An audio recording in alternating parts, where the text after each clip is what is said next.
kaip žinot, bent jau kai kurie žmonės mėgsta savo vaikam ar anūkam, gal jūs tai pasakojot, kad ėjote į mokyklą per sniegą, basom, visą laiką iki čia sniego būdavo, ne?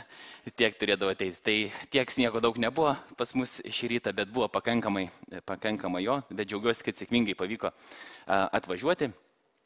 Šitoj bažnyčioje esu gal 3 kartą iš vis, kalbėti niekada nėra tekę. Kažkada pas jūs dėje degė stogas, tai po to stogo sudegimo mes buvom vieną dieną čia atvažiavę su Agapė, tokia krikščioniška organizacija, kurioje man teko dirbti, truputį prikipti. Ten, aišku, mes daugiau tokį moralinį palaikymą, ką mes ten padarysim per tas 4 valandas, bet buvom čia vieną kartą. Kitą kartą pasiminėjau nuo čia autobusiuką, kai važiavom į Ukrainą, tai pas jūs žmogus, nežinau dabar vardo, kuris saugo pastatą, davė raktus, kad galėtumėm iš čia išvažiuoti. Ir dabar, man atrodo, yra 3 kartas praktiškai, kai aš esu čia. Laiko mes, atrodo, šiandien turim daug, bet iš tikrųjų nelabai daug, kadangi apologetikos kursas, jį sudėti į vienos dienos mokymus yra pakankamai sudėtinga. Mes dar kalbėsim apie tai, kas yra ta apologetika. Jeigu šitas žodis jums skamba kaip keiksmažodis, pabandysim pakeisti jūsų nuomonę ir supratimą. Ir apologetika net ir krikščionių ratose nėra tokia labai jau ir mėgstama. Drįsiu tai pasakyti, kad sekmininkų ratose dar mažiau jinai yra mėgstama, nes kai kurie žmonės laiko ją kažkokį nedvasingą. Jeigu labai mastai apie savo tikėjimą, jeigu daug galvoji, jeigu daug protauji, bandai kažką įsiaiškinti, tai kažkodėl esi mažiau dvasingas. Tai mes iš tikrųjų pažiūrėsim, ar taip yra. Bet jau vien tai, kad jūsų bažnyčia nori šitą temą gvildenti, ją aiškintis, jau rodo, kad jūs esat pasirengę apie šitos dalykus mąstyti, dėl ko aš labai džiaugiuosi. Dar trumpai apie mane, kad žinotumėt, su ko turit reikalą. Tai aš įtikėjau 26 metų rudenį, apie spalio mėnesį kažkur, tai dabar yra 9 metai, praktiškai lygiai nuo mano atsivertimo.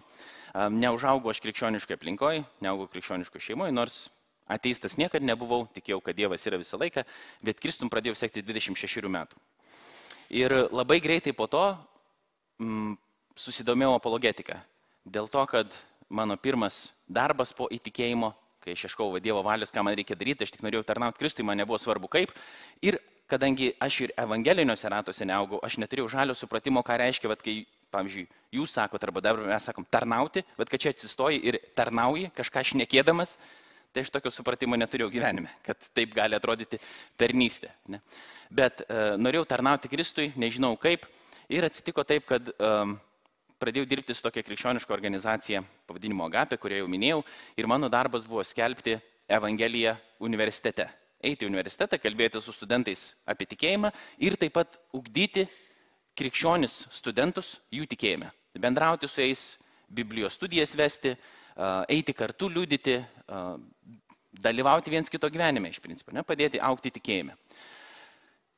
Ir labai greitai po to, kai pradėjau tokią veiklą, universitete, kalbantis su žmonėm apie tikėjimą, gaudavau labai daug įvairių klausimų. O kodėl man reikėtų tikėti, kad Dievas yra? Mokslas senai paneigė Dievą, pavyzdžiui. Ne?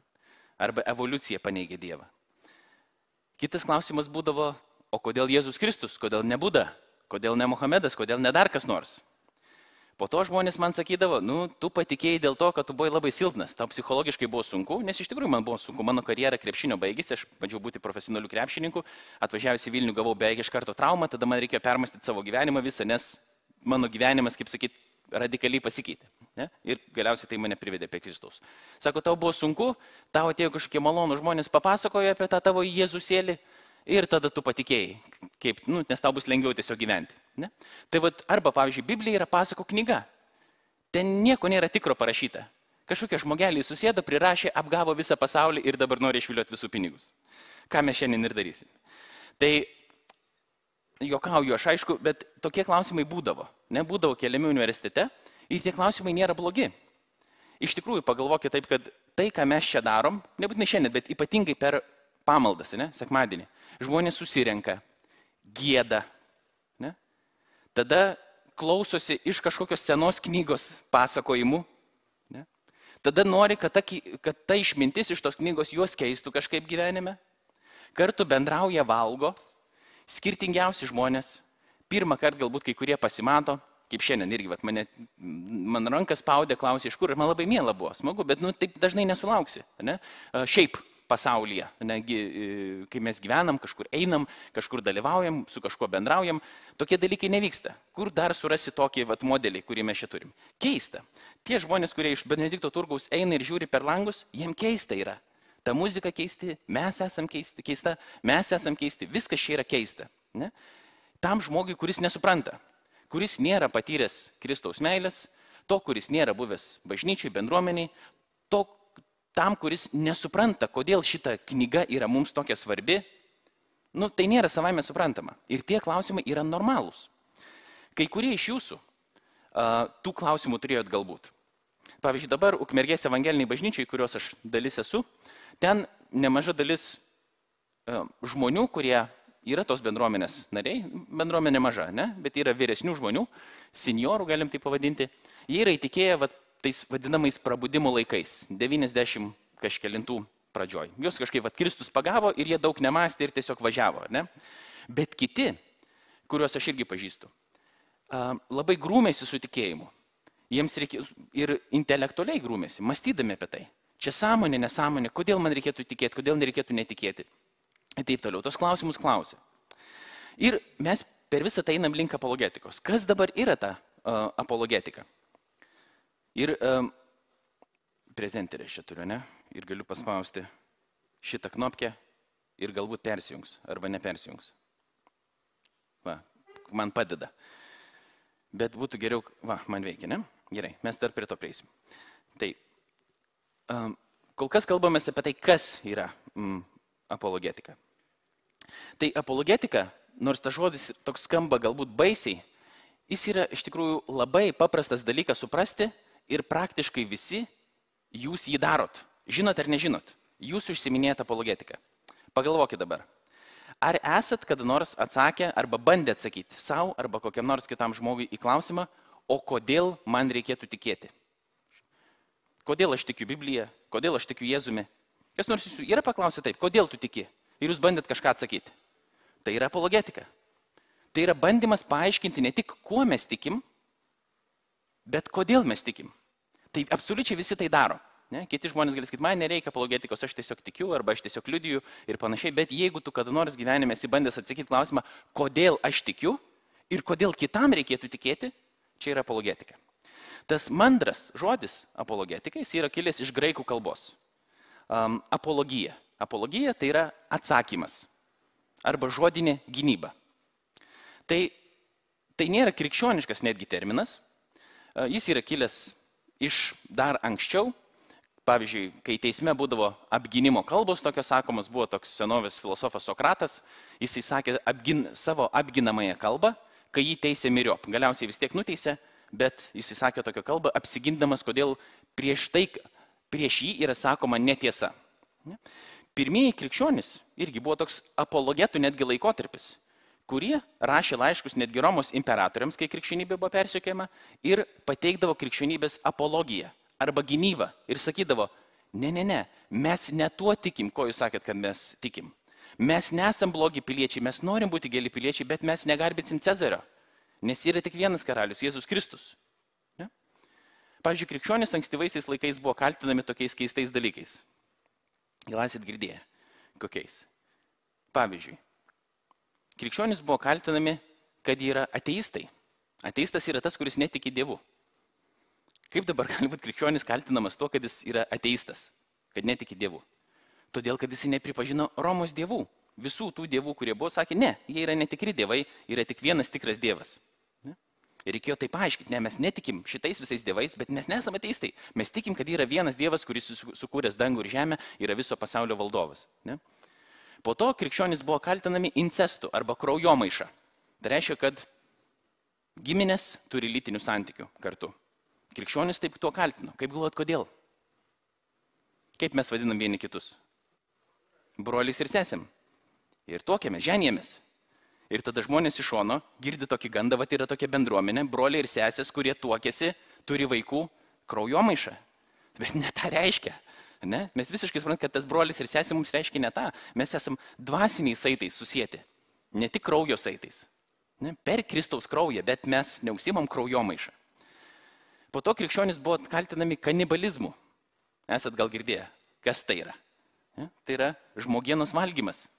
Kaip galvot, kodėl? Geria kraują ir valgo kūną. Ne? Ir jie dar, kai buvo krikščionys persekiojami, jie eidavo į katakombas. Man teko būti, pažiūromai, katakombose. Katakombos tai yra požeminės kapinės. Jie ten rinkdavosi, švęsdavo viešpatės vakarienę, kad nematytų nieks. Ir tie žmonės keistuoliai sulenda į požeminės kapinės ir ten geria kraują ir valgo kūną. Keistai atrodo iš šono, ne? Ir tada tie pirmieji apologetai, pavyzdžiui, atsakinėjo į tokius klausimus. Sako, mes ne taip, jūs visiškai ne taip suprantat mūsų tikėjimą ir iš tikrųjų štai koks yra mūsų tikėjimas ir štai kodėl jis yra geresnis už pagonybę. Apologetai tokius dalykus darė pačioj pradžioj. Pavyzdžiui, ne? Dabar galbūt mes netokių kaltinimų sulaukiam, bet vis tiek sulaukiam kaltinimų. Kokių kaltinimų šiandien krikščionių sulaukia? Ko esam kaltinami? Sakykit garsiai, nebijokit.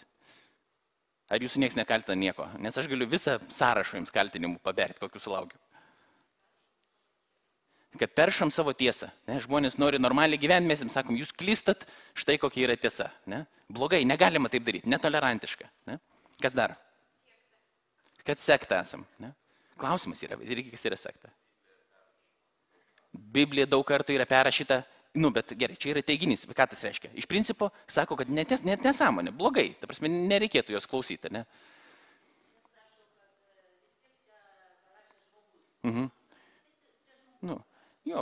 Kaip gali būti Biblija Dievo žodis, jeigu žmogus parašė, negi Dievo ranką nusileido iš dangaus ir su parkeliu dideliu, tokiu didelis parkelis, čia per Ukmergės gatvę vaikšto ir paišo, ne, tas raidės.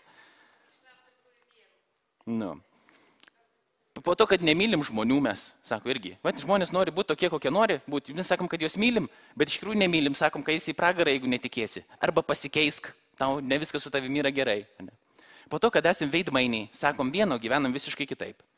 Šitas kaltinimas dėja labai dažnai būna teisingas. Ne? Būna taip kartais. Tai mes įvairių kaltinimų sulaukiam šiom dienom ir dabar mums, jeigu mes bandom tos kaltinimus kaip nors atremti, pasakyti, kad ne visai taip yra, kaip tau atrodo, arba paaiškinti, tai yra apologetika. Vėl, šitas toks mandras žodis, iš tikrųjų visi tai darot kiekvieną dieną. Ką aš dabar bandau pasakyti, kad apologetikos krikščionių išvengti yra praktiškai neįmanoma. Įmanoma yra tik vienu atveju, arba gal dviem. Vienas atvejis, jeigu nieks jūsų neklausė jokių klausimų, tai tada jau kyla klausimas, o kodėl nieks neklausė? Galbūt mes atrodom, elgiamės, gyvenam, kalbam visiškai taip pat kaip visi kiti ir dėl to nieko klausimų nekyla, ne? Taip gali būti. Kitas dalykas yra, kad jums nerūpi, mums nerūpi žmonių klausimai. Nes mes ateinam, sakom, tikėk Jėzum. Sako, kodėl? Nesvarbu, tikėk. Tikėk reikia. Ir tada blogai. Ir mes prieisim prie to, kodėl tai yra svarbu, ne? Jeigu tai apologetikos galima išvengti tik tada, jeigu mūsų nieks nieko neklausia ir mums nerūpi kitų žmonių klausimai. Tai reiškia, kad mums nerūpi kiti žmonės. Mes tik norim papasakoti jiems. Tai apologetika yra dar ir toks vienas dalykas. Apologetika yra būdas įgyvendinti didįjį įsakymą ir didįjį paliepimą. Koks yra didysis įsakymas? Mylėti viešpatį Dievą visą savo širdimi, visą sielą, visomis jėgomis ir kuo dar? Protu. Ir mylėti savo artimą kaip patį save. Ne? tą proto dalį mes dažnai pamirštam, galvojam, kad širdimi gerai, jėgomis gerai, siela gerai, o protu, gal pamylėsiu, gal ne. Ir mylėti savo artimą kaip patį save. Kokia yra didžiausia artimo meilės išraiška? Kaip? Gyvybę atiduoti. Jėzus taip sako, teisingai. Bet iš principo mes kalbam apie, daug čia gali būti iš tikrųjų atsakymų iš šitą klausimą, čia nėra vieno visiškai teisingo. Bet galiausiai, į ką viskas susiveda, mes norim, kad žmogus patirtų didžiausią įmanomą meilę, kurią duoda kas galiausiai? Viešpats. Mes negalim tos meilės tokios, taip žmogaus mylėti, kad jis jaustųsi ten jau, prieėjęs prie meilės šaltinių. Mes patyrėm meilę iš viešpatės, mes norim, kad kiti žmonės patirtų meilę iš viešpatės ir turėti amžiną santykį su juo. Dėl to mes ir dalinamės tikėjimu. Ir apologetika yra evangelizacijos, tai yra tikėjimų skelbimo dalis. Praktiškai neišvengiama. Nebent jūsų nieks neklausia ir jums neįdomus žmonių klausimai. Tai iš principo apologetikos išvengti yra neįmanoma, visi tą darot, tai klausimas yra, ar gerai, ar blogai. Dėl to apologetikos reikia, dėl to mes šiandien renkamės tam, kad galėtumėm geriau atsakinėti į tos klausimus ir geriau pristatyti krikščionišką tikėjimą, kuris yra meilės artimui išraiška. Kur gali būti bėda, kai Jėzus tada kaltina kai kurios religinius lyderius, kad jie sako, o aš tave myliu, būk palaimintas, ir sako, aš už tave pasimelsiu, o jisai nori valgyti. Ne? Tai tada gali būti bėda. Mes sakome, viešpats tave myli. Ir čia yra pasiteisinimas tada nepasirūpinto žmogumi, pamaitinti, ne? Aprengti, padaryti tai, kas yra jam reikalinga, kad jis patirtų tą viešpatės meilę per mus. Bet galiausiai viskas tuo nesibaigia. Ne? Mes norim, kad jis patirtų tą malonę iš viešpatės, turėtų amžiną santykį su juo, nenuneigdami jo poreikių. Kaip iš vis žmogų sudominti tikėjimu apskritai? Nes jeigu jūs ateisite jam pradėsite sakyti, gal nori pakalbėti apie Jėzų, jis sakys, gal aš nenoriu, sėkmės. Ne? Ir jūs tikriausiai tą patį darot, jeigu pas jumis į duris pasibeldžia Jehovos liudytojai arba mormonai, kartais sakom, ačiū, aš noriu valgyti, sėkmės. Ne? Tai mumis lygiai taip pat žiūri. Aš esu ėjęs irgi per duris bendrabučio, beldės, kol dirbo agapiai, kalbėjęs su žmonėm, visaip yra buvę. Yra buvę ir labai ilgų pokalbių po 3 valandas, kai žmonės įsileidžia. Yra buvę, kad įsileidžia po valandos kalbėjimo tarp durį. Bet yra buvę ir tai, kad, sako, čia, ta prasme, ko tu nori, kažkoks kaip žiūri, kaip į pardavėją, ne, kokį reklamų dalintoją. Bet kodėl eini? Iš meilės tam žmogui. Man nereikia eiti tenais per tas sakintas duris ir belsto išnekėtis. Bet norisi dėl to, kad Dievas juos myli ir kažkaip tą meilę pristatyti. Bet dabar mes galim arba tai daryti geriau, arba tai galim daryti blogiau. Viena iš esminių šio laikinio žmogaus problemų yra kokia? Kad ne tai, kad jis turi prieštaravimų prieš krikščionybę, bet jam neįdomu yra. Jam tiesiog yra neįdomu. Jis turi ką pavalgyti, jis turi ką apsirengti, jis turi pramogų, jis gyvena gerai. Kam jam mąstyti apie kažkokius mirties klausimus, pavyzdžiui, sunkumus? Ukrainoje karas, ne, tai ten sudėtingiau, nes žmonės galbūt pradeda mąstyti, bet irgi viena mergina, kuri su manim kalbėjosi, jinai yra misionierė Ukrainoje, dabar lietuviai išvažiavusi, jinai sakė, kad aš nustebau, kad žmonės Ukrainoje, kai kurie vis tiek net ir karas jų nesupurto. Kai kurios labai supurto, jie pradeda mąstyti apie tikėjimą, bet sako, buvo labai liūdna, kad aš sutikau tokių, kur net ir karas nesupurtė tų tokių egzistencinių didžiųjų klausimų. Aišku, kiti supyko ant Dievo, kas yra suprantama, kodėl tiek yra daug kančios. Čia irgi klausimas yra apologetikai skirtas. Kodėl, jeigu Dievas yra geras ir jeigu jis yra visagalis, yra tiek daug kančios ir blogio pasaulyje. Ne? Ir reikia kažkaip tą klausimą bandyti atsakyti. Galbūt yra kažkoks atsakymas. Tai pirmiausia, tas žmogus, kuriam yra neįdomu tiesiog. Ne? Tiesiog neįdomu krikščionybė. Reikia pradėti nuo ženkliai toliau. Mes dažnai pradedam nuo čia, sakom, va štai, ko tau reikia tikėti. Arba Jėzus yra atsakymas. Sako, o koks klausimas? Aš klausimo neturiu. Man nereikia jokio atsakymo. Kai bus klausimas, galbūt aš ir galėsiu paieškoti atsakymą, bet man dabar nereikia. Tai mes tada pradedam nuo čia, nes gal čia žmogus yra, ne ten. Mes dažnai pradedam nuo ten, kur mums norisi. Bet jeigu mes mylim žmogų, mes turim pradėti nuo ten, kur jis yra. Surasti, išsiaiškinti. Tam reikia santykio, tam reikia suprasti, tam reikia klausti to žmogaus. Ne?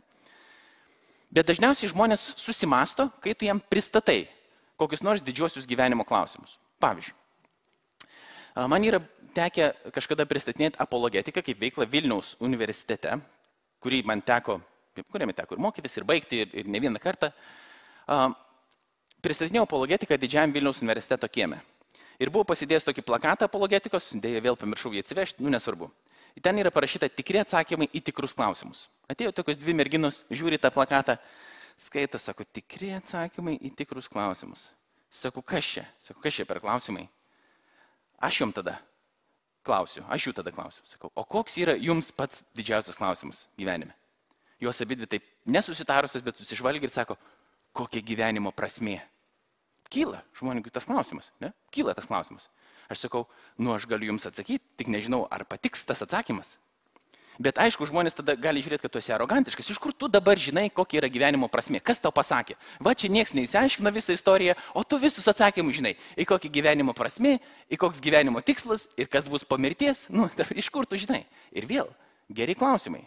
Nes daug žmonių aiškina šitos dalykus. Sako, va štai koks gyvenimo tikslas, štai kaip tau reikia gyventi santuokoj, štai kaip tas, štai kaip anas, ne? Pilna įvairiausių balsų.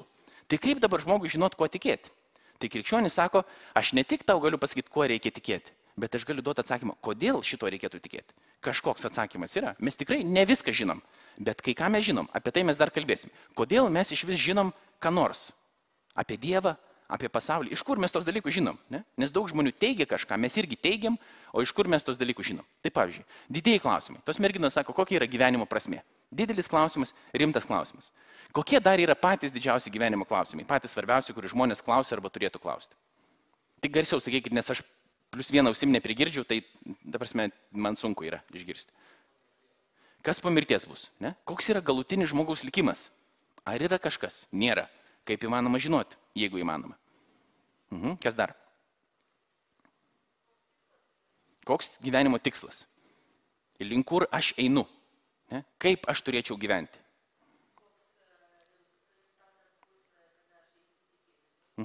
Kas pasikeis, kai aš įtikėsiu? Ar kas nors pasikeis? Koks bus to rezultatas? Ne?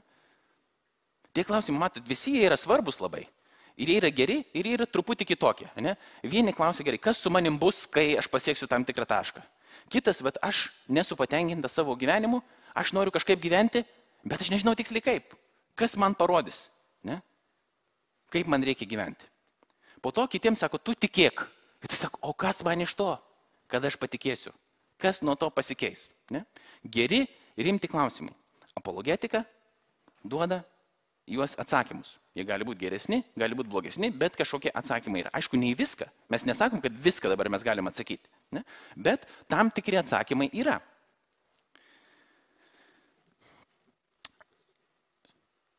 Reikia nepamiršti man šitą naudotis. Gerai. Dabar, žmonėm gali atrodyti, kad, pavyzdžiui, čia neskambėjo Dievo klausimas. Ar yra Dievas? Ne? Šitas klausimas čia kol kas nenuskambėjo. Ir daugiau žmonių klausia tokį klausimą, o kokia yra gyvenimo prasmė, arba koks yra gyvenimo tikslas, arba kas bus po mirties, ir neklausia, ar yra Dievas. Nes jiems tie klausimai atrodo atskiri nuo klausimo, ar yra Dievas. Bet reikalas yra toks, kad ar yra Dievas yra pats svarbiausias klausimas. Ir ne todėl, kad aš esu tikinti žmogus, man taip atrodo, bet nuo to, ar yra Dievas, priklauso atsakymai į visus kitus klausimus. Dabar pakartosiu. Nuo to atsakymai į klausimą, ar yra Dievas, priklauso atsakymai į visus kitus klausimus. Nes jeigu Dievo nėra, nėra gyvenimo prasmės. Jeigu Dievo nėra, nėra gyvenimo tikslo. Jeigu Dievo nėra, mes nesam vertingi. Jeigu Dievo nėra, nėra nei gėrio, nei blogio, nėra jokios moralės. Žudimas nėra blogai, jeigu Dievo nėra. Tik taip mums atrodo. Dabar čia reikėtų tai argumentuoti, žmonės to dažniausiai nesupranta, nesuveda gal, kodėl tu sakai, tai jeigu aš netikėsiu Dievu, aš neturėsiu gyvenimo prasmės. Tai jeigu aš netikėsiu Dievu, aš nebūsiu geras. Bet klausykit, jeigu jūs pagavot, kad formuluotė yra netokia, ne jeigu tu netiki Dievu, gyvenimas neturi prasmės. Bet jeigu Dievo nėra, yra nesvarbu, kuo tu tiki. Jeigu Dievo nėra, tu gali tikėti Dievu ir tau atrodo, kad tu turi gyvenimo prasmę, bet gyvenimo prasmės nėra. Kodėl dabar nėra? Dabar, jeigu Dievo nėra, tai kas mes tokie esam? Mes esam tik protingesnės kiaulės, galbūt. Ne? Mes esam sudaryti iš tokių pačių elementariųjų dalelių, kas ten yra pačia mažiausiam lygmenį, kai va šitas stalas. Mes iš to paties esam padaryti. Kas padaro žmogų kitokį, negu kiaulė, negu šuo? Kas jį padaro kitokį? Krikščionis turi atsakymą, ne? Kad mes esam sukurti pagal Dievo atvaizdą. Dėl to mes esam kokybiškai kitokie. Ne kiekybiškai, ne? Kad kiekybiškai tai įsivaizduokim būtų taip, ne? Kad yra ten truputį va toks, ne? Yra koks nors ten kavos aparatas. Jisai daro kavą, bet daro prastai. Tada yra geresnis kavos aparatas, dar biški geresnis kavos aparatas. Net čia yra kiekybiškai, truputį geriau negu prieš tai buvo. O kokybiškai tai yra visai kitas lygmuo. Ne? Žmogus nėra tiesiog biški labiau išsivystęs gyvūnas. Žmogus yra kažkas daugiau negu gyvūnas. Bet kas jį padaro daugiau negu gyvūnų? Jeigu Dievo nėra, tai jis tiesiog yra gyvūnas. Mes esame gyvūnai. Tik truputį čia yra daugiau kažko ir tiek. Ir mes dar esame tragiški gyvūnai dėl to, kad suprantam savo problemą. Pavyzdžiui, jeigu įsitikinam, nusprendžiam, kad Dievo nėra ir suprantam, kad gyvenimas yra beprasmis, tada kaip gyventi? Galbūt neverta iš vis gyventi yra. Ateistai, egzistencialistai klausimą šitą kėlė. Tokie Sartras, Camus, gal esate girdėję tokias pavardės. prancūzai 20 amžiaus pradžioj. Jie atsakė į šitą klausimą taip, ne, ar Dievas yra, Dievo nėra, reiškia gyvenimas yra absurdiškas. Kaip dabar gyventi, kai gyvenimas yra absurdiškas. Nu ir tada jie siūlė savo sprendimus, kaip reikėtų gyventi, iš kur tą moralę ištraukti, nes atrodo, kad bet kaip neišeina gyventi, ar ne, vis tiek norim sakyti, kad kažkas gerai, kad kažkas blogai, bet iš kur tą moralę kyla. Reikalas yra toks, jeigu Dievo nėra, nėra kur iššaknyti nei gyvenimo prasmės, nei gyvenimo tikslo, nei moralės. Tiesiog mes esam atsitiktinai atsiradę, iki galo net nesuprantam kaip. Ir esam iš principo nelabai kuo besiskiriantis nuo kitų gyvūnų. Ir kai numirsim, kompiuteriukas išsijungs, viskas. Ir nesvarbu, nei kaip tu gyvenai, nes nieko nėra po mirties, nėra jokio vertinimo, nėra jokio teismo, nėra jokio blogio, nėra jokio gėrio, yra tik tai, kas man patinka arba kas man nepatinka. Ir viskas. Kur čia dabar yra problema? Kad visi žmonės turi kažkokią tą gėrio blogio sampratą. Jie sako, kad ne, būna taip, man mokyklose, kalbu su mokiniais ir sakau, kaip jums atrodo, ar moralė yra? Tai reiškia, ar yra gėris ir blogis? Sako, ne. Ta prasme, moralė yra subjektyvi, tai reiškia, jinai priklauso nuo manęs. Jeigu man gerai, tai man gerai, tu nesikišk. Jeigu tau gerai, tai tau gerai. Ir mokykloje aš tokį pavyzdį teigiu. Sakau, gerai, įsivaizduok dabar, kad, pavyzdžiui, mokytoja, tu parašai, ten vargsti, ten kažkokį, nežinau, darbą, referatą, rašai, vargsti, aiškinėsi ir atrodo, kad turėtum gauti 10, šast gauni dieninę, nežinau, elektroniniam gal 2. Kodėl? Aš taip stengiausi, taip dariau, man mama sakė, kad geras. Ne? Nueini pas mokytoją, sakai, kodėl man 2 parašėt, aš taip stengiausi. Sakai, bloga nuotaika buvo man tą dieną. Aš net neskaičiau, man nepatiko, kažkaip sunku buvo, galvoju, prisiminiau tavo veidą toks išlykštus, parašiau 2. Kaip, kodėl? Nesąžininga. Tada mokytoja gali sakyti, bet gyvenime, pats sakei, nėra nei gėrių, nei blogio, nėra sąžininga, nesąžininga. Ne. Kaip man taip atrodo, tau taip atrodo, ką darysi? Sako, ne, netinka taip. Netinka taip, ne? Arba, kai į krikščionį žiūri, ta prasme. Sako, jūs išviliojate žmonių pinigus, blogai, yra blogai. Kodėl blogai? Tai čia tada verslas yra. Čia yra žiauriai geras verslas, ne? Jeigu nėra nei gėlio, nei blogio, steigiam bažnyčias, pripudrinam smegenis, sukam babkės. Bet aišku, tie žmonės nelabai gaudosi iš tikrųjų su nei kaip, ta prasme, nei kur yra naudojamos bažnyčiai lėšos, nei kodėl yra renkamos atnašos, nei taip, ta prasme, žmonės apie tai net nemąsto. Bet jie žiūri iš šono, sako, blogai, yra blogai, kad jūs tai darot. Kodėl blogai? Tu pats sakei, kad kas man gerai, tas man gerai, kas tau gerai, tas tau gerai. Sako, bet ne, tu negali kito žmogaus išnaudoti. Kodėl? Kas tai pasakė, kad negali? Jeigu nėra gėrio nei blogio, tai taip ir yra. Aš ir išnaudoju kitą dėl savęs. Kas tau gali nepatikti, bet ką darysi, aš stipresnis, aš gudresnis, kas man uždraus? Ne? Tai reikalas yra toks, kad yra toks įtampa viduje žmogaus, ne? Tokia. Pavyzdžiui, žmogus gali sakyti, Dievo klausimas nesvarbus, arba Dievo nėra, bet yra kažkokie dalykai, kurie iš tikrųjų yra teisingi, arba ir kažkurie neteisingi, ir tikrai yra kažkas gera, ir tikrai yra kažkas bloga, nepriklausomai nuo to, kaip kam atrodo. Ir yra tokia vidinė įtampa. Apologetika gali tą padėti spręsti. Kad tie dalykai, kuriais tu tiki, kad yra kažkoks gėris, kad yra teisingumas, jie yra geri dalykai. Tu negali jų paaiškinti be Dievo, bet mes galim paaiškinti šitą dalyką. Jeigu Dievas yra logiška, yra protinga galvoti, kad yra teisingumas, yra gėris ir taip toliau, ne? Mes galim suvesti tuos galus. Tai Dievo klausimas yra pats esminis klausimas. Bet dažniausiai, jeigu tu žmogum pradėsi iškart kalbėti apie Dievą, jam atrodys nesąmonė. Tai galima pradėti jam padėti paaiškinti, apie gyvenimo prasmę kalbėti, apie gėrį blogį, apie gyvenimo tikslą, ne? Ir parodyti, kaip šitie klausimai yra susiję su Dievu. Jam tada dažnai galai susives, nes prasmės tikslo klausimai yra svarbus. Ir tada parodyti, kad be Dievo šitie klausimai net negali būti išspręsti niekaip. Dabar žmogus turi tą problemą, kurią aš minėjau, mes po truputį ją bandom kažkaip spręsti, kad jis yra tokiai įtampai vidiniai. Ne? Jis jaučia, kad kažkaip turėtų būti, jis neturi tam gero paaiškinimo, apologetika gali padėti tą paaiškinimą jam rasti, nes visi žmonės turi atsakyti tą problemą. Visi žmonės mato, koks yra žmogus, kad jis yra toks irgi dvipusis labai. Pas jį yra labai tokia gili įtampa. Ne? Kad liktai žmogus yra ir labai nuostabus, geba labai gražių dalykų padaryti, geba mylėti, geba atjausti, geba susitelkti, padėti ir taip toliau. Kita vertus, žmogus yra, atrodytų, beviltiškas savanaudis. Nagai save lenkti, kitus žmonės išnaudoja, nesupranta, kaip elgti savo gyvenimą, žlugdo, kitų gyvenimų žlugdo. Kodėl? Karai kyla. Ne? Kas yra taip, kad žmogus yra toks? Ne? Ta problema egzistuoja. Ir jeigu Dievo nėra, tada mums atrodo, kad mūsų gyvenimas yra prasmingas, mums atrodo, kad mes turim tikslą, bet iš tikrųjų to nėra. Ir žmogus yra labai, labai gilioj problemui. Ir šiandien. Ir žmonės bando tą problemą spręsti. Tada yra psichologiniai kursai kažkokie, ateina naujo amžiaus kažkokios praktikos, kuria grupelės, kaip reikia tas problemas spręsti, kuriasi ateistinės bažnyčios netgi. Yra tokie, kur praktiškai tą patį daro, ką mes darom, tik tais apie Dievą nekalba. Kartu padainuoja, paklauso paskaitos, pavalgo kartu. Ne? Nes tas modelis jiems tinka. Yra ateistinių bažnyčių. Britanijoje, Amerikoje yra toks dalykas.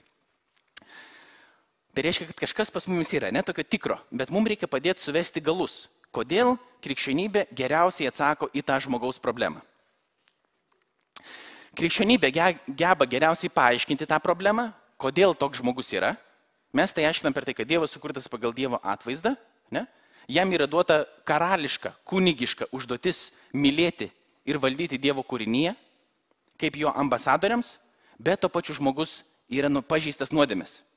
Ir mes gebam paaiškinti tą problemą, ne? tą tokį žmogaus atrodytų įtampą joje esančią. Mes gebam pasiūlyti ir gerą sprendimą šitai problemai, kad ne mes patys per vien kažkokias praktikas šitą problemą išsivalysim, bet mums reikia gelbėtojo. Ir tas gelbėtojas yra, ir jo vardas yra Jėzus Kristus, ir jis gali kažką padaryti realaus mūsų gyvenime. Jeigu žmogui tas dar nerūpi, mes galim žengti vieną žingsnį anksčiau ir sakyti, bet mes galim tau padėti ieškoti atsakymo. Ne? Aš tave mylėsiu ten, kur tu esi, net jeigu tu netiki, aš vis tiek tave myliu. Aš vis tiek noriu būti šalia tavęs, aš noriu tau padėti ir taip toliau. O padėti kaip? Ne tai, kad žiūrėk, aš koks esu fainas, einam, aš tau padėsiu, viską parodysiu. Bet yra toks pavyzdys, kad mes esam kaip išmaldos prašytojai, kaip Elgetos. Ne? Kaip Elgetos gatvėje, kurie prašo centų, kurie prašo duonos. Ne? Ir jiems kažkas tos duonos duoda. Tai mes esame tokie, kurie prašom duonos, mes patys nieko neturim ir esam gavę gyvenimo duonos. Ir dabar, kai mes kitiems siūlom pagalbą, tai mes nesakom, žiūrėk, koks aš esu fainas, kaip aš viską įsiaišinau, būk kaip aš. Mes sakom, aš žinau, iš kur duonos gauti. Ateik ir tu gausi iš ten pat tos gyvenimo duonos. Aš žinau, kas turi. Mes galim nurodyti į tą meilę šaltinį ir kartu būti su tuo, kuriam reikia pagalbos. Ir apologetika yra dalis viso to. Po truputį einam į pabaigą to mūsų pirmosios paskaitėlės. Dabar apologetikai viena iš tokių žinomiausių tikriausiai eilučių yra iš 1 Petro laiško 3 skyriaus nuo 15 iki 16 eilutės. Verčiau šventai sergėkite savo širdise viešpatį Kristų, visuomet pasirengę įtikinamai atsakyti kiekvienam klausinčiam apie jumise gyvenančią viltį. Bet tai darykite švelniai ir atsargiai, turėdami gryną sąžinę, kad šmeižiantis jūsų gerą elgesį Kristuje liktų sugėdinti dėl to, už ką jūs šmeižia. Mes dar grįšim pačioj pabaigoj grįšim prie šito teksto, kai kalbėsim apie tai, kaip reikėtų apologetiką taikyti. Tai tas, matot, išskirta yra įtikinamai atsakyti. Čia ir yra ta žodis apologija. Nesam mes patys susigalvoję, kad apologetiką reikia užsiminėti, nors aš jau bandžiau tokį pagrindą duoti, bet mums yra įsakoma šventajame rašte būti pasirengusiems įtikinamai atsakyti, kai mūsų klausia. Bet ne tik tai, mes dar prie to eisim. Gerai, tai kas yra apologetika? Pasakysiu, galbūt taip, jau sakiau patį paprasčiausią atsakymą, ne? Kad tai yra tiesiog paaiškinimas, ne tik kuo, bet kodėl mes tikime. Ir davimas priežasčių tikėti. Pats paprasčiausias paaiškinimas. Jeigu norit mandrai, ir čia vertėjų dabar bus galvos skausmas, kaip tą reikėtų išversti, bet toks, kaip sakyti, formalus paaiškinimas. Tai yra krikščioniškos teologijos šaka, kuri grindžia krikščioniškos tiesos teiginius. Pavyzdžiui, jeigu mes sakom, Jėzus Kristus yra viešpats, kodėl?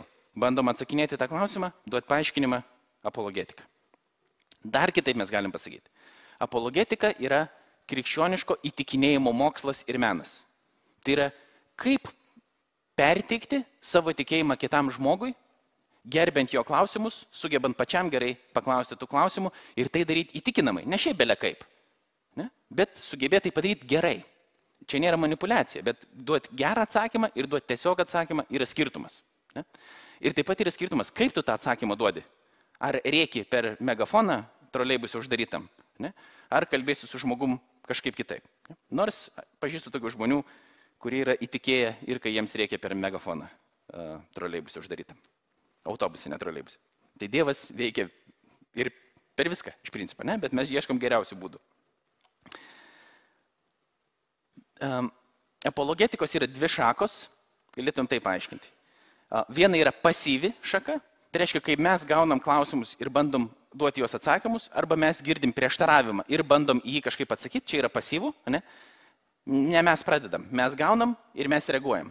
Ir tada yra kita pusė, yra aktyvi, kai dar nieks mūsų neklausia, ne? Bet mes norim parodyti krikščionybės tiesą, čia yra aktyvi pusė apologetikos, tai yra pasyvi ir yra aktyvi pusė. Ir taip pat apologetika iš tie dalykai dar į dvi šakas dalinasi, tai į vadinamą prigimtinę teologiją ir apreiškimo teologiją. Čia mandri žodžiai, paaiškinu labai paprastai. Kas yra aplinkui mus? Kas? Pasaulis. Teisingai, jūs nebijok, čia atrodytų durnas klausimas, ne? Bet filosofija tai veikia. Iš principo, ne? Paprasti dalykai tampa nebepaprastais dalykais, kai pradeda apie juos svarstyti. Ne? Kas yra aplinkui mus? Pasaulis. Gerai. Kas yra pasaulis? Iš ko pasaulis susideda? Iš daiktų. Yra visokių daiktų pilna, ne? Pasaulyje. Iš ko susideda daiktai? Sakytum, ten iš atomų, iš kažkokių elementarių dalelių, kurių mes nematom, bet mums kažkas pasakė, kad tokios jos yra, mes pasitikime, ne, kad taip yra, nes mes pats nesinagrinėjom šito klausimo. Pasitikime autoritetais šito. Ne? Bet iš kur dabar atsirado visa tai, kas yra aplinkui? Čia yra filosofinis klausimas, jis nėra durnas. Iš kur visa tai atsirado, kas yra atsiradę? Apie tai mes dar kalbėsime. Ne?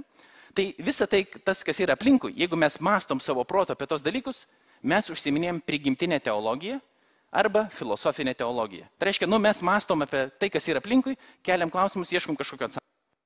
Ir senovės filosofai tą darė ir jie atėjo prie teisingų išvadų, pavyzdžiui, Aristotelis, kad Dievas yra. Jis neturėjo švento rašto. Prasme, tam, kad tu tikėtum Dievu, nereikia būtinai turėti Biblijos savo rankose, kad čia parašyta yra, kad Dievas šneka, ne? Žmogus netgi mąstydamas apie tai, kas yra aplinkui, jis gali prieiti prie tokios išvados. Aišku, galima ir kitaip, mes dar ir kalbėsime apie tai, kodėl mes tikim tuo, ko tikim. Bet galime mąstydami prieiti prie tam tikrų išvadų. Bet ar viską mes galim sužinoti vien tik mąstydami apie save ir apie pasaulį? Ne, ne viską. Ne? Dabar nematau čia jokių... Gerai, sakykime, pavyzdžiui, mes turim tekstą. Ne? Turim tekstą Pauliaus, kokį nors laišką. Mes bandom jį kažkaip įsiaiškinti, sėdim, svarstom jį, diskutuojam ir taip toliau. Ne? Dabar, ar mums padėtų, jeigu Paulius būtų šalia? Apaštalas Paulius. Ar padėtų? Grupeliai mūsų Biblijos studijų. Pagelbėtų šiek tiek? Pagelbėtų, ne? Kodėl pagelbėtų? Nes jis parašė. Jisai žino, ką jis turėjo omeny, ne?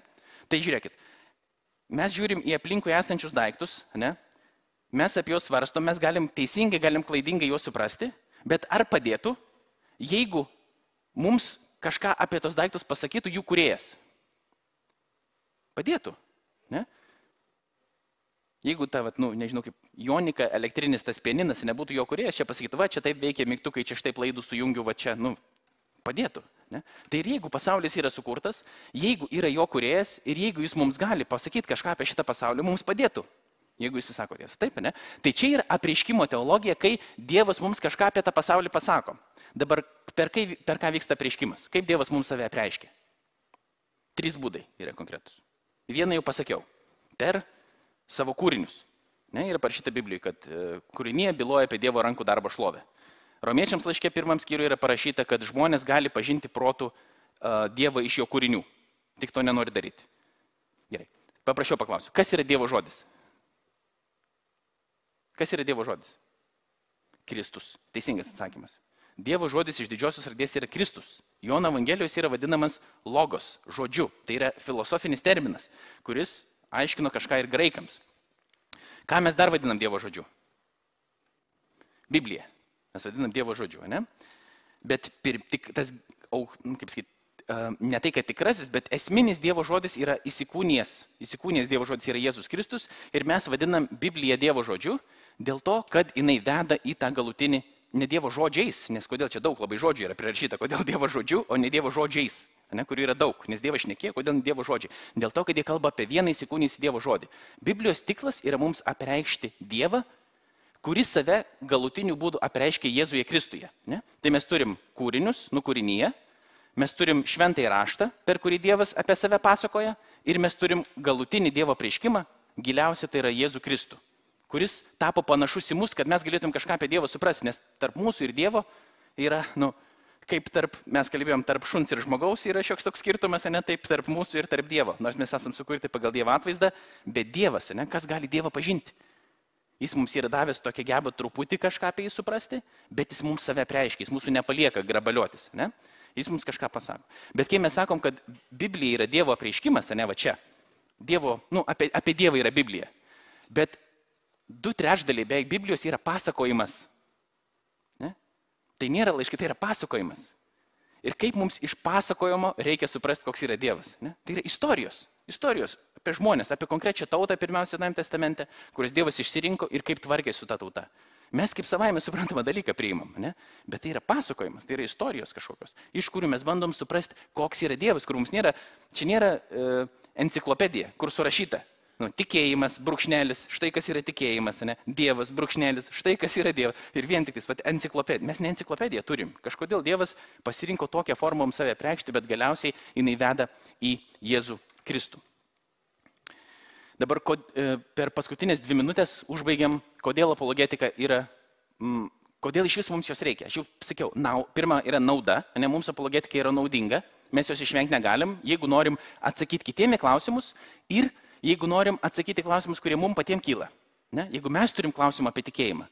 Ypatingai, Amerikoje, man atrodo, čia nesutikrinė šito, bet Amerikoje, kiek esu girdėjęs, kad iš tikinčių studentų, kurie tikėjo prieš tai ėjo į bažnyčią, apie 70% atkrenta nuo į universitetą. Nes jiems pradeda kelti žmonės klausimus ir prieštaravimus apie krikščionišką tikėjimą. Ne? Ir jeigu jie nėra niekad pamastę, tai yra labai lengva atkristi. Ne? Nes yra kažkokia emocija galbūt, yra bendruomenė, dar kažkas, bet tu niekad nesi pamastęs apie savo tikėjimą, tai tas tikėjimas yra tokio gylio, gali būti. Mąstymas padeda gilinti tą tikėjimą. Ne mąstymų tikėjimas remiasi vien, bet mąstymas yra to dalis. Ne? Tai apologetika reikalinga yra ir tam, kuris klausia, bet tuo pačiu ir mums patiems, ne? Kai mums kyla klausimai, nes normalu, kad jie kyla. Ir man yra tokių žmonių buvę, kurie parašo žinutę, paskambina arba sustinka su manimi ir sako, Laurinai, man sakė pas tave eiti, nes aš bažnyčiai klausiau, o kodėl man reikėtų tikėti, aš čia dabar abejoju, kažkas tokio, man sakė, tu neklaus, tik tais tikėk, bet sako, man vis tiek kyla tie klausimai, tai sako tada, girdėjau, yra toks Laurinas, gali nueit pasiklausyti. Bet blogai, ne, aš esu ten visas žinis, nei dar kažką, ne, bet kaip būtų gerai, jeigu bažnyčiai būtų galima sakyti, aš abejoju, man kyla toks klausimas ir tada su jumis kažkas sakytų, gerai, iš kur tas klausimas kyla, pasvarstykime apie jį, ne, kodėl, ar tikrai yra tas klausimas, kažkaip, ar kažkas kitas turi geresnį atsakymą kažkokį, ne, būkim kartu, svarstykime apie tai, klauskim, kalbėkimės, ne, ir taip mes, kaip sakyt, labiau padėsim, negu taip, tiesiog tikėk, o jeigu netikė, tai ką darysi dabar, mažai meldiesi galbūt, pasimels daugiau, biški. Kitas dalykas yra, kad mes to net išvengti negalim dėl to, kad Biblijai mums tai yra įsakoma. Jau vieną eilutę minėjau, mes turim būti pasirengę atsakyti. Po to mums yra nurodoma mylėti Dievą savo protu. Mums yra nurodoma atremti klaidingas idėjas apie Dievą. Čia yra antram laiške korintiečiams. Mums yra pasakyta atskirti tikrus pranašus nuo netikrų. Kaip mes juos atskirsim? Irgi. Ne tik malda, bet ir mąstydami apie tai, ką jie daro. Ne? Mums yra pasakyta Judo laiške kovoti už tikėjimą, bet ne fiziškai, einant muštis už tikėjimą. Bet kovoti tai reiškia, jeigu kažkas jam prieštarauja, jeigu kažkas šmeižia, sakyti, ne, yra ne taip, aiškinti, ne, grumtis argumentais. Taip pat Jėzus užsiminėjo apologetiką, jeigu taip galim pasakyti. Jisai atsakinėjo žmonėms į klausimus, labai savotiškai, beje, turėjo savo metodą tokį, ne, kur praktiškai tiesiai niekad neatsakydavo. Bet jisai paneigė klaidingus mokymus. Apaštalas Paulius ką pirmiausia darydavo nuvykęs į kokį nors miestą? Ką pats pirmas dalykas, ką jis darydavo? Eidavo į sinagogą aiškintis. Diskutuoti. Diskutuodavo iš šventųjų raštų, apologetiką užsiminėdavo. Kai nuvyko į Atėnus, jam kaip pradėjo širdis plyšti dėl jų pagonybės, jis ėjo į miesto aikštę ir kalbėjo su ten esančiais filosofais, kurie sėdi. Realiai filosofai sėdi ir jis su jais pradėjo aiškintis ir argumentuoti krikščionybę. Ne? Apaštalas Paulius. Tai mums Biblijai sako ir apologetika yra naudinga, mes turim biblinių pavyzdžių šitam dalykui ir naudinga apologetika yra ne tik man, bet ir tam, kuris klausia. Tai čia yra toks vėl, kam apologetika naudinga? Man, kaip tikinčiajam, ne? Jūsų vaikams, anūkams, bendruomeniai, mums apologetika reikalinga, kuri padeda mums suprasti krikščioniško tikėjimų grožį ir gylį. Ne viskas baigėsi šitą dalimą, ne? Bet prie visų maldų, prie šlovinimo, prie džiaugsmo, prie bendrystės reikia nepamiršti šito. Mes kažkodėl pamirštam ir galvojam, kad užteks mums visko. Ne, Dievas davė ir protą, ir irgi jo reikia pasinaudoti. Jis turi savo vietą, ne, jis nėra viskas, bet jis turi savo vietą. Ir apologetika gali padėti kitam, kuris ieško atsakymų į didžiosius gyvenimo klausimus, o jeigu neieško, tada mes galim padėti jam pradėti ieškoti, ne? Išpurtyti iš to miego tokio egzistencinio. Kaip, paskutinis yra klausimas, mes kalbėsim pačioj pabaigoje, kaip tą apologetiką reikia taikyti. Gerai. Ir po to rinksimės į antrą paskaitą, kalbėsime apie tai, kas yra tikėjimas, kuo jis skiriasi nuo žinojimo.